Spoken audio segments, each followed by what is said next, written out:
Jarraian behera, Zangoza zeharkatzen duen Aragoi ibaian burutuko den proba zirraragarria.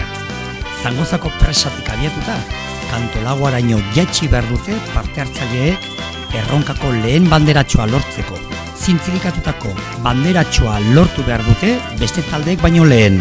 Taldeak 2 azpitaldetan banatuta egongo dira, eta horien koordinazioa 2 kapitainen esku geratuko da proban garaile ateratzen saiatzeko.